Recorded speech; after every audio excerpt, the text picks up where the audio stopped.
If you're not aware, I have just completed the 30-day hair detox where I was not using any oils and butters for a total of 4 weeks. And I am here to talk about the mistakes I made. For anybody that's thinking of doing this, whether you're interested in doing it for whatever reason, whether you've got issues with hydration, whether you're just curious, or you're trying to do something different with your hair, or you're into wash and goes, whatever the reason, there's so many reasons to try this out. It's apparently supposed to cut down your wash day to 1 hour, 2 hours, 1 hour to 2 hours. If you master all the techniques, etc. So it's all about doing less with your hair in less time, although it does require almost like weekly washes. So, I mean, there's several reasons. If you want to know all about the detox in detail, I'll put some links above to the initial video that I did and the products that I used, etc. There's an entire playlist about me trying out the detox week 1, week 2, week 3, week 4. So I'll put some videos above throughout this video for you guys to click on and check those out. But today I am going to talk about 12 mistakes that I have made trying this out that did add difficulty to the detox, and also to help you not make the same mistakes pretty much. So if you're interested, keep watching.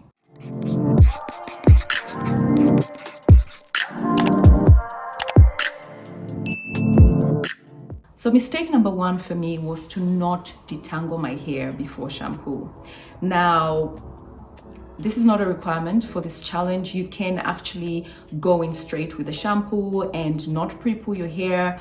Unfortunately, my experience was not that great. For those that don't know, when you're shampooing your hair during the 30-day detox, the idea is to smooth your hair down and try to kind of wreck the hair with your fingers so that you can smooth the cuticle and allow for hydration to go into the hair. The only way for me to do that is if my hair is detangled. And unfortunately, I think it's a little bit contradictory, because when you're shampooing your hair, the cuticle is open.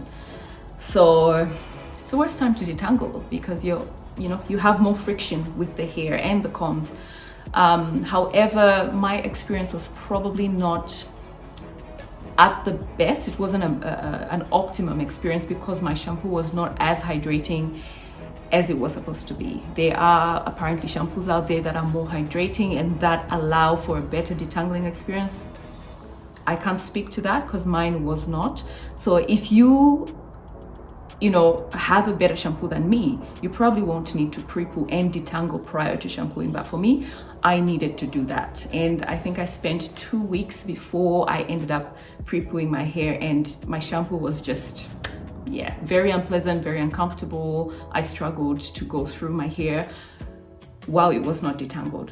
Obviously, detangling your hair prior to shampoo is not a prerequisite for this detox. You can actually go in straight with the shampoo. However, for me, I needed to pre-poo. For me to do it well, I found that once I started pre-pooing my hair prior to shampoo, I had a better experience smoothing my hair and my cuticle to allow for hydration. So the first one for me is not detangling before shampoo.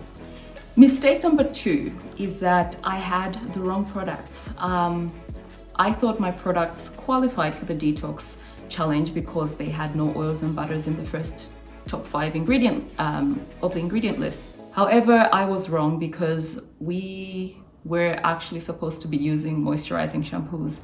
So I needed a clarifying shampoo and a moisturizing shampoo, and I actually didn't have a moisturizing shampoo. I thought it was moisturizing, but it wasn't. So that's a mistake that I made, which is not having the right products. I think that's the only product that I can say was not the correct one.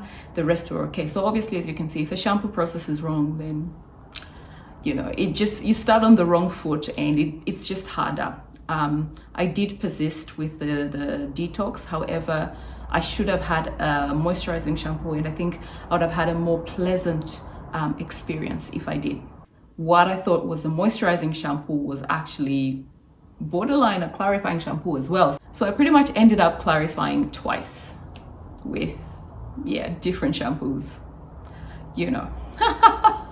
And of course, as you can imagine, my detangling was a nightmare. So pick the correct products. Mistake number 3 was that I clarified after using a moisturizing shampoo, and The real mistake here is really just gathering information from different sources. So I watched a live video hosted on Jen J's Instagram page by a hairstylist. I'll put her name here, and she actually spoke about using a moisturizing shampoo first and then the clarifying shampoo on top after, because the moisturizing shampoo has got a lower pH, which opens the cuticle a little bit, but then the clarifying shampoo has a much higher one, which will open the cuticle a lot more. So instead of, you know, opening the cuticle wide open from the start, she was sort of suggesting that we open it gradually by using a moisturizing shampoo first and then a clarifying shampoo on top. Guess what? The opposite was what's supposed to be happening. You go in straight with the clarifying shampoo, take all the dirt and the grime out, and then start adding moisture and hydration by using a moisturizing shampoo. And even if I used them in reverse, it probably would not have the same effect because I actually didn't have a moisturizing shampoo. So yeah, get the right products and use them correctly. The fourth mistake was thinking that I couldn't work in sections. From the videos I've watched online, obviously free content, I got the idea that you're supposed to work with your hair as a whole. I think definitely for washing the hair, we're sort of encouraged to wash the hair as a whole. I struggled with that. What I didn't know was that you can actually work in sections, especially for the shampoo phase and definitely for the styling phase. So initially in my week 1 video, it was embarrassing because I just worked as a whole and it was overwhelming. I don't know about you, but each time I work with my hair as a whole, I am so overwhelmed. It's so hard for me. It frustrates me, and yeah, I start really dealing with my hair roughly because it just feels like too much. So yeah, definitely work in sections if that's what you're used to. Yeah, especially for the conditioning phase and the styling phase, you can work in sections and just take your time with each part. The next mistake, which is number 5, is not adding enough water to my conditioning.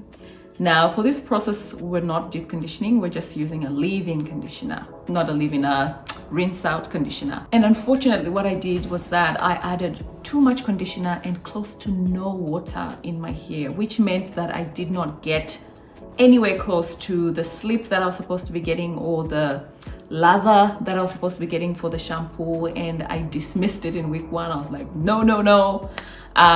Meanwhile, it was just a matter of adding water. So definitely follow the instructions and make sure you know what you're doing at each stage so that you don't get frustrated, and also so that you get better results quicker. I eventually got the results, but it took me pretty much the whole time figuring out things every step of the way, obviously from people commenting in the section and me doing a little bit more research as I went along. But to avoid your self-stress, just make sure that you have things planned out and you have a good idea of what you're doing. I thought I did, but I didn't. So yeah, it's a paradigm shift to the way we think as naturals, and water really in this whole thing is the key. It's the winner, it's the star. Emphasis on water is pretty much the theme of the detox, cleansing and hydration. So yeah, add water to your conditioners. The next mistake, which is number 6, was that I used too much product. I used too much shampoo, I used too much conditioner, and I think I used too much gel. So at every stage, I was using way too much than I had to. If you've watched my week 1 video, you will see that I had so much lather with the second shampoo. It was crazy. I felt like I was in a bubble bath or something.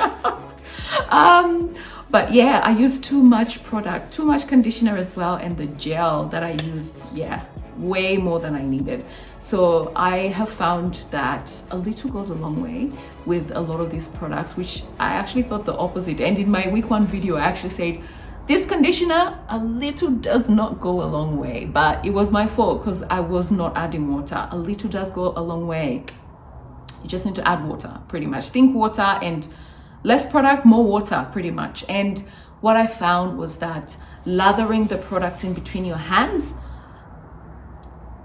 just made it easy to apply, and also you use less product.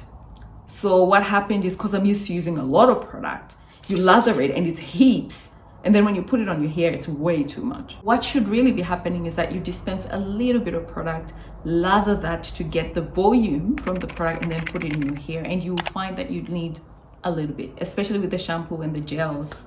Yeah, a little goes a long way. Mistake number 7 was to use Kinky Coiling Custard on its own.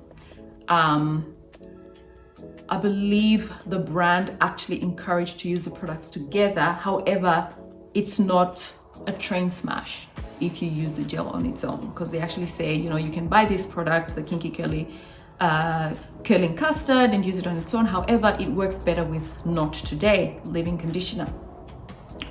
So I was under the impression that I could use the gel on its own, but for people that have done the course, the See Some Curls course, they've let me know these two products actually go together.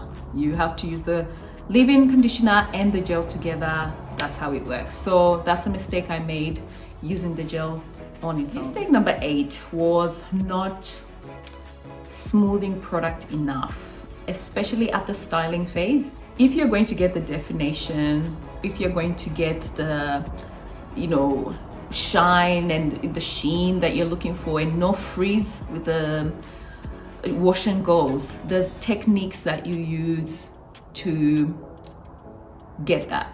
And not only did I not know how to do it, I did not have the enthusiasm to actually learn. I'll be honest. And the time also, because it actually entails you grabbing a tiny little section, working through that, rake through it, you know, work, you know, in downward motion, and just go through that a few times for you to get the effect. And I'm sorry, but that's a lot of hair. And I couldn't do it. I actually couldn't do it. Not that I was not willing to try. I just felt like I was doing a lot already. And after you've detangled, you've washed, you've conditioned, and then now you want to come and play with tiny little sections at a time with water dripping everywhere. I couldn't do it. It's not really a mistake. To be honest, that was, I chose not to put an effort in that, because it just felt like it would take me so much time. And when I looked at my hair in its wet state and the tiny little pieces I was supposed to be getting, all my energy just left me. I was just like, you can't do this. And it didn't happen. So if you want to do this well, you're gonna have to work in tiny little sections, especially for the wash and goes, and just take your time for you to get the results that you want. But that's my experience with that. Another mistake I made on the styling phase was not to have enough water. So I was using my spritz bottles here and there to put water on my hair, because I mean, it's water. But for the amount of water you actually need in the wash and go, you need to be in the shower, because your hair should really be like dripping, you know. It's very close to almost you washing the product out, really, because, you know, that's what activates the products. And I just didn't add enough water. I mean, I tried as much as I can while I was in the shower, and a lot of the times I could not bear to be in the shower a minute longer. So I would step out and just use my bottle. So I had challenges during this detox, guys, that I just couldn't overcome. And because it's a learning process, you probably experience your own challenges, but these are mine, and I'm coming here to, I guess, share this to hopefully help somebody have a smoother experience than myself. So do it in the shower and use lots of water if you can. But it's definitely a learning process. So be patient with yourself. If you're not there yet, you're not there yet. The next mistake was to not use heat on the wash and goes. I've struggled to use heat because I don't have a hooded dryer. I've got a hooded dryer attachment that is portable, and I put like a blower at the end of the attachment, and it blows in the hair. The problem is that it actually balloons up and it puts pressure on the hair, which means that your style is not really set in the shape that you want. So I dismissed it. I dismissed using it for, I think, week 1 and week 2, and I used it in week 3. However, it wasn't really the best either way, but it was definitely better than the other two wash and goes. So heat is a game changer when it comes to this detox challenge, especially if you're doing wash and goes. Obviously, if it's a twist out or anything else, then well and good. But for wash and goes, I think heat made all the difference. Once I used heat, a lot of the problems that I was facing in week 1 and 2 were eliminated. For example, I didn't have any residue on my hair, one, and I didn't have flakes falling down my face as much as I did in week 1 and week 2. So I think heat is a winner in this whole detox if you're using, if you're gonna do your hair, if you're gonna style your hair in wash and goes. A few videos that I watched, the stylist sort of asked the clients to shake their hair and left, right, center. I think I overdid it because I went like, it was so hardly shaken that by the time I was done, it looked like all the work I'd put in to get that definition was gone, and it was. So I didn't shake my hair for week 3 and I got better results. So yeah, do not overshake your hair with the wash and goes. Use heat and definitely lots of water when setting the style. Last but not the least, and I think this is the biggest mistake of all, and a lot of you guys have come in the comment section to say, look, if you're gonna do this smoothly and without difficulty, join See Some Curls. I think about 100, maybe at least a dozen of you guys have said, why would you even do this without joining See Some Curls? So yes, if you want to do this, if you want to do it well, if you're really keen, if you are inquisitive, okay, if you think this might be a solution to some of your issues with your hair and you're that invested in it, please join the course, because I think the course will give you a general overview but also details at every stage of the detox and your wash day to allow you to have a smoother experience and for you to have the best results. In saying that, however, I do not think that joining this course is a prerequisite for you to do the detox. Yeah, as far as I know, anyway, as far as I know, just eliminate raw oils and butters. Eliminate raw oils and butters in the first top 5 ingredient list of your products. Cleanse, condition, and style, which is a 3-step process that they are sort of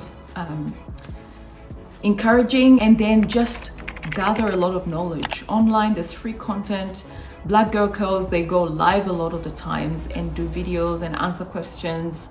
And you can pick information from that. And that's how I did it. So if you're in a position where you don't have money or you just don't want to invest in the course, maybe, I don't know, maybe water is a luxury, for example, for you, where you're coming from. Because Latoya and Jen did a live video where they're talking about some subscribers saying, hey, it looks like this new regimen means that I'll never have healthy hair because there's no running water where I come from. Look, there's so many ways to get healthy hair. There's so many ways to hydrate hair. And yes, water is the source of hydration, but there are products that have water in them which will hydrate. So it's not a train smash. And if you're not in a position to invest in the course, do some research online. I would suggest Black Girl Curls as the main source. Just their page on YouTube, they've got hours and hours of footage, either showing how to do things or just talking about the whole detox. And you will learn a lot from that, and you can start from there and build your regimen up if this is something you want to try out. So that's my 2 cents about this video. Those are the mistakes I made. Comment below, let me know what mistakes you've made if you've tried this before, and how you're going with this detox. If you've adopted it as your lifestyle or as your regimen, comment below, you know, tips on how to make things easier, because obviously it's going to be a challenge for a lot of people that are not used to the products and the techniques, etc. Thanks for watching. Until next time, bye.